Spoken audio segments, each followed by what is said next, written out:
Hello and welcome to a new video. Today I am going to be, and they said going to be playing, today I'm going to be showing you guys how to make a studio tour with the lighting, with the backdrop and everything. And why this would be like beneficial is if you want to showcase something, it's always nice to have soft lighting.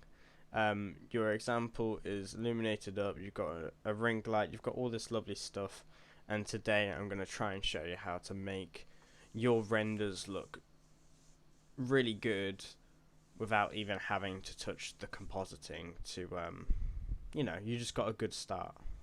So I'm going to get into that and we'll see how it goes. Oh, wrong one. There you go. Right, we're going to do File, New, General, and we don't need to save that unless, of course, you had something that you wanted to save. Okay, let's do this. Actually, let's go into Cycles real quick. Let's go to here and explain why this might not look the best. Now this is the usual where it's three different shades of the same color, but if stuff is concave you don't want to see those harsh shadows, because harsh shadows make, I guess in a way, make stuff look like a fret. So usually when you're trying to showcase something, for example my phone, it's nice to have like soft lighting, everything on it, because it makes it feel a little bit more welcomed. So I guess what you could do is, instead of having just an point light, you could have an area light, and usually when it comes to it, an area light is the best choice. But for now we're just going to press A, which selects everything from over here, and we're just going to delete. So now we've got essentially nothing in here. Okay. Ooh. Oh, it's because we're in there. I was wondering why it felt a bit choppy, just because I was in rendered mode. There you go. Feels a lot better now. Okay. So what do we want to have? What do we want? Okay. Well, first thing we want is a background studio. Let's just call it paper roll. So when you do photography, this is what you do when you're trying to like have like a family photo or something. It's usually just one long roll of paper which curves down, which you can see in this, which curves down, and you can see right here it has a subject, and that's generally what we're going for. Okay, so okay, sorry. And you could do curtains, but yeah, we don't want that. We want like a nice smooth curve down. So how would we do that? Well, if you think about a piece of paper, it's just a plane, isn't it? So we're going to get a plane. We're going to scale it by, let's do 6, just to be safe. You could say this is a bit overkill, but you can do what you want. Next, we're going to press tab. Tab makes you go into edit mode. You can also just go like this, but tab's a lot quicker. And then you're going to press 2. 2 goes into edges rather than vertices that it's usually in, so 2. You're going to click one side or two sides, but for now we're just going to do one side. And if we do the math real quick, we can see that it's 1, 2, 3, 4, 5, 6, 12, because doubled. It's 12 by 12, so let's make it 12 up for now. So E ease extrude, you can see here. If we press Z, it locks it on the Z location, so that means it's going up or down. And then if it's going up, that's a positive integer, number, whatever. So we're going to press 12. And then if you have a look, and if I just quickly do that, you can see that it makes a nice 90-degree angle right there. Okay, that's all cool and that, but if I quickly just get a camera, where's the camera? There you go. Move it on the Y, and let's offset it a bit. And if we just move it like over here, then make the focal length a bit larger. That is all cool. Oh, I need to add some lighting real quick.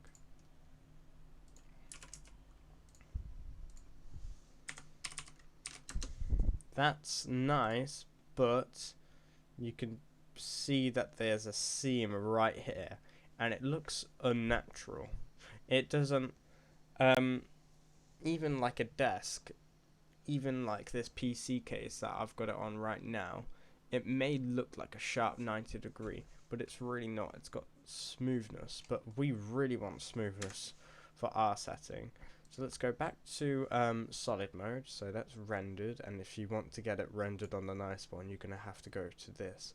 Go to cycles, don't go to workbench. Cycles and Eevee is usually the ones that you want. So we go like that. Let's go back onto here. Well, how do we make this be smoother, like a nice smooth curve here? Well, there's a tool called beveling, which is way better than adding more geometry and then trying to hand do it. The computer automatically does it for you, so you can rather go here, and then the bevel modifier, or what you can just do is select the vertex that you want, so this one, which is going to be the curve that we do. We're going to press Control B, and then you can see this little line, and then as I do this, you get a 45-degree angle, and then as if you use your scroll wheel to move, you can see that it's making it much smoother.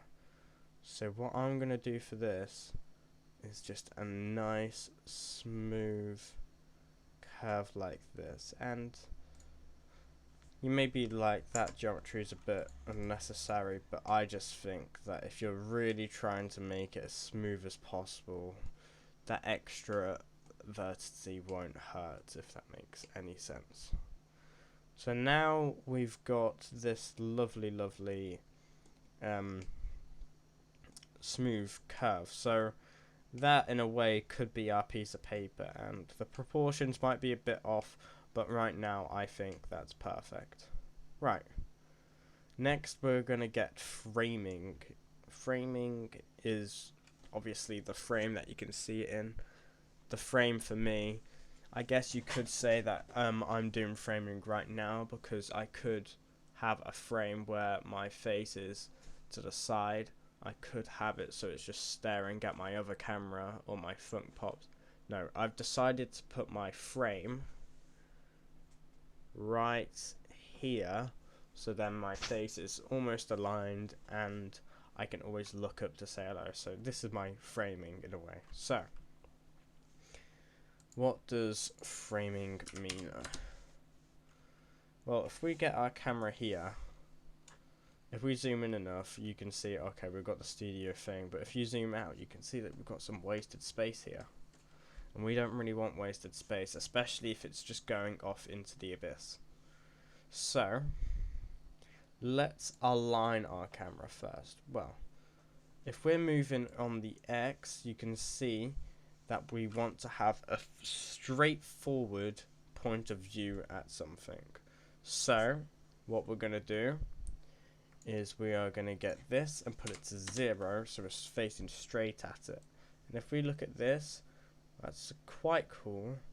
but we want it nearer to 90 degrees because 90 degrees is looking straight forward, but we want it at a slight tilt so it looks a little bit more like you're framing something, especially if we've got our subject, which I should introduce in a second. Let me just sort everything else out. So what's our subject going to be? Well, luckily Blender has got a nice little monkey that you can just use for an example. And this is our subject. Okay. So we're going to show you the first trick that you can do, which is track 2. Track 2 is a object constraint, and it's tracking. So we got here. Okay. So we want to go onto the camera. And we want to go here, track 2. So we're going to have the camera tracking 2. For this one, it's called Suzanne, as you can see. So we want the target to be Suzanne. And now, yes, it's done that, and you can play around with these, but -Z is probably the best one. Oh, that's quite cool. Sorry. Yeah. This is probably the best one, and we can have the influence, but no. Okay. That's cool. Now, and influence, by the way, is where, like, I'll explain it later. That's all cool, and you can see where it's doing the raycast. But, as you can see, when I move the camera around, so is the rotation changing, so it always follows the monkey. Okay? Let's press escape to put it back. So now, if we want to make quick adjustments, say if I think that it's not close enough, we can always just bring it closer. And we can bring it further away, and honestly, the sky is the limit for what you want to do. So make this -10, and then make it 3. Okay. So, as you can see, we're framing. We no longer have wasted space, as in we can't see the abyss. But I still feel like it's a little bit too much space. And we could change the properties by making it so it's a little bit more like that. But I think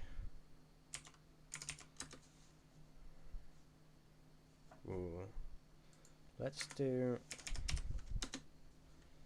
that, and then make it a 70 mil, and there you go. So focal length, you can also see it as perspective. You can use it as millimeters, or you can use it as field of view. I'd recommend you to have it as millimeters because it's a little bit simpler. But if you prefer, like, you play video games, field of view is the way to go. Okay. So now we're staring at the subject, and by the way, you can always just subdivide this. Yeah, that'll do. Okay, that's very good so far. We've got a nice studio cover. We've got our subject in the middle, and if we move this around, you can see that it. Ooh, that looks weird. But now what do we do? Okay. Now we are finally on to lighting. You can have the best lighting, you can have the best setup ever, but if you've got, let me just adjust this, if you've got nothing in the world, it'll be pitch black. Like, I can't even, there you go, it'll be pitch black, so.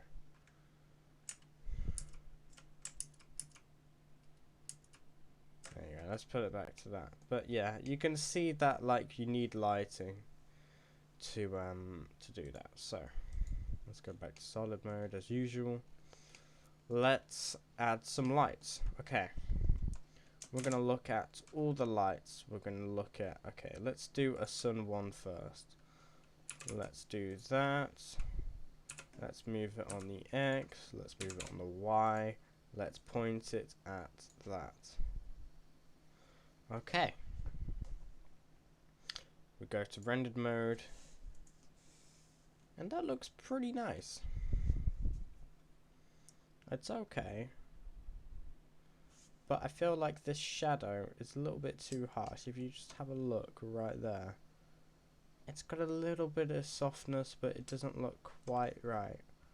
It looks a little bit off, and you can always change the strength of it, but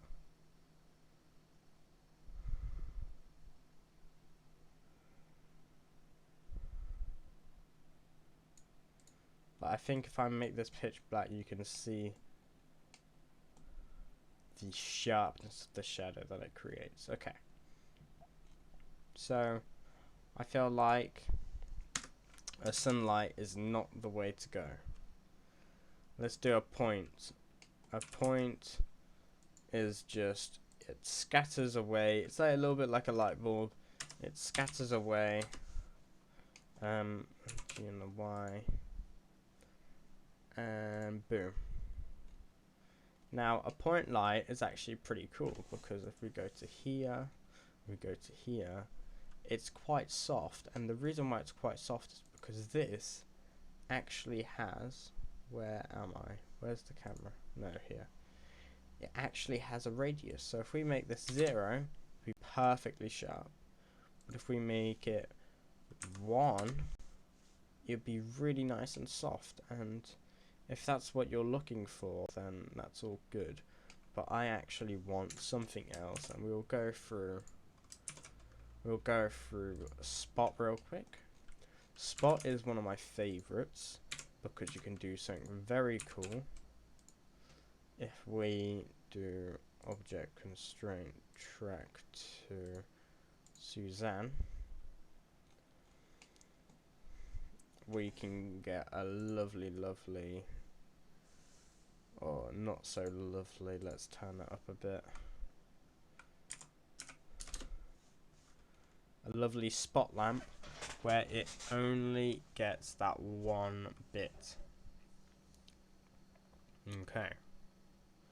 Now I feel this is a little bit dramatic. I think a point light is always a little bit dramatic, especially when it's a little bit more like that.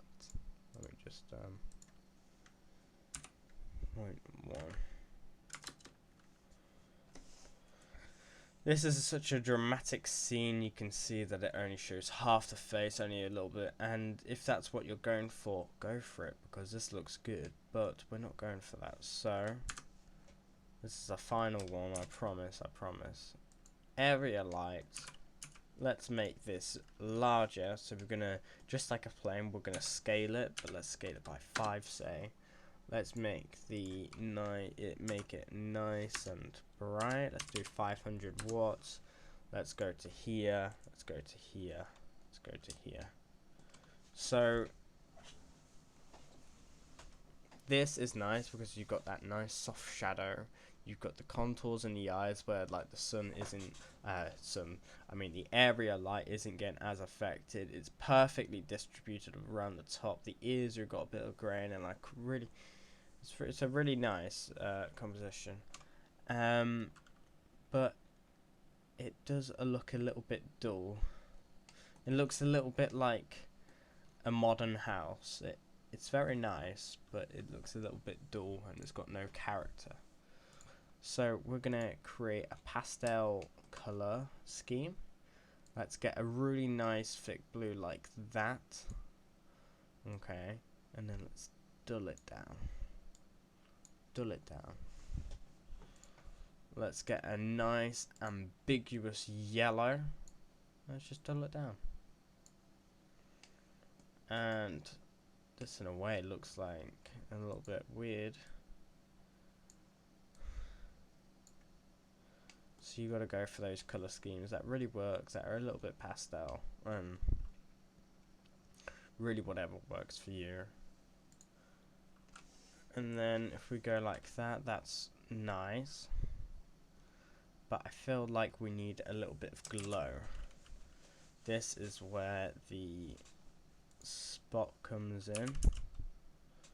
We're going to do this. We're going to do object constraint. We're going to do track to. We're going to track to Suzanne.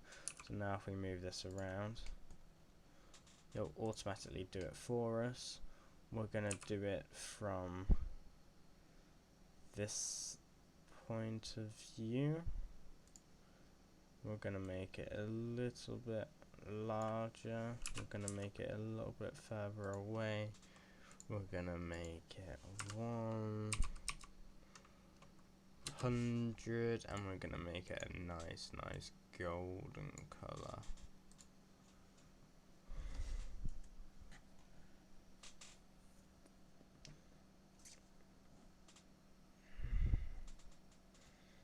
And this shows that there's more distinguished features about this character.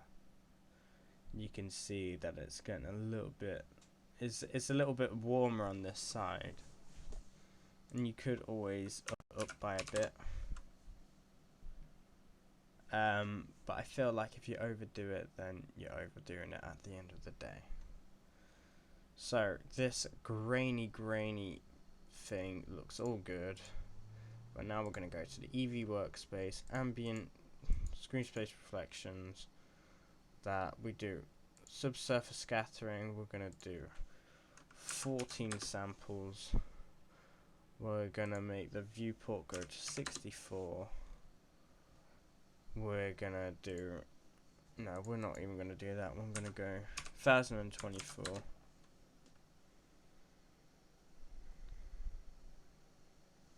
And it still looks weird, doesn't it?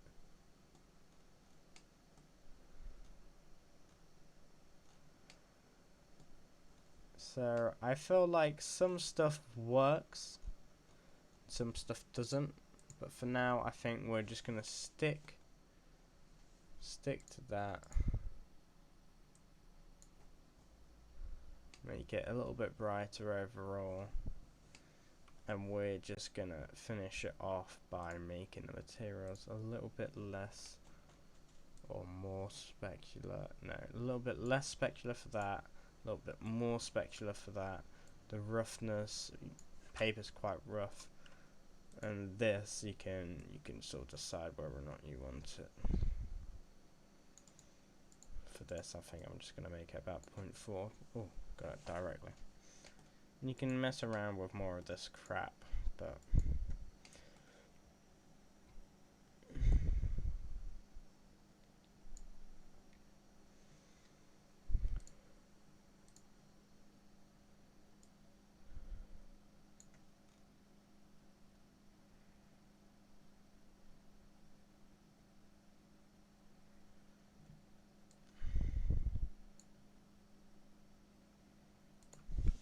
we're going to make it a little bit transmissive. Sorry, I was just concentrating then.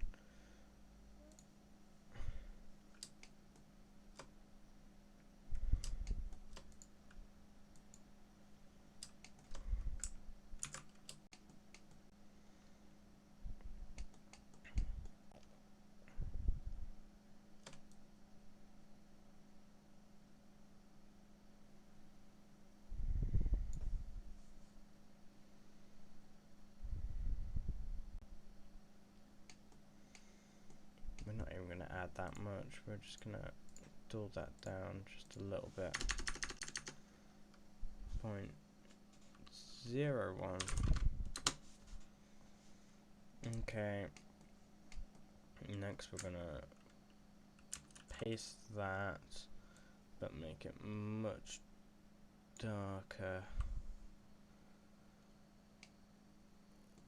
So now we've got a lovely emission. No, actually, let's.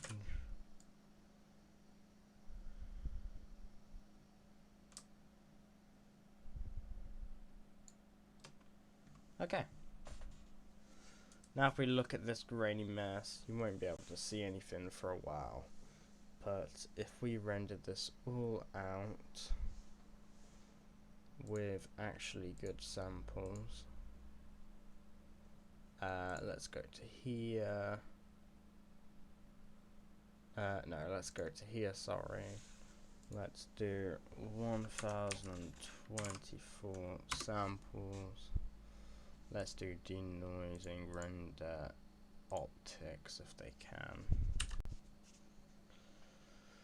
And I'll see you guys in a second. Right. Okay. So it's been a while, and I just want to show you what the thing originally looked like. Let me just show you what the thing looks in passive mode. It looks very bad. And then this is what the render looks like. So I used this thing called Open Image. Where is it? Denoising. Open Image Denoise.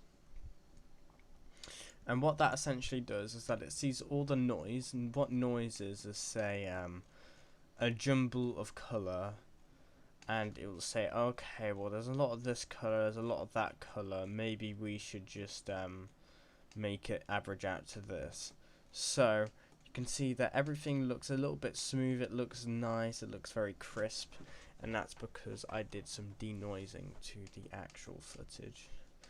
And you can see right around this area, you can see where like the purple and the green sort of shift together, but I think overall this is a nice image, and you can make that a subject for anything. You can make it a book, you could make it anything that you do in Blender. It's whatever you want, and it's literally just as simple as this, and you can always just move this stuff around. Anyways, that's the end of this. Hopefully you enjoyed the video. If you didn't, tell me why not. I know it's been a bit slower and you probably already knew half this stuff, but just for those few people that don't know how to do this stuff, I really hope that this improves the way that you use Blender. Hopefully that object constraint of tracking. Oh, sorry, very tired. Hopefully that tracking thing will help you out. But other than that, that's the end of this video. Yeah, I enjoyed it, and hopefully you enjoyed it too. Alright, see you then, guys.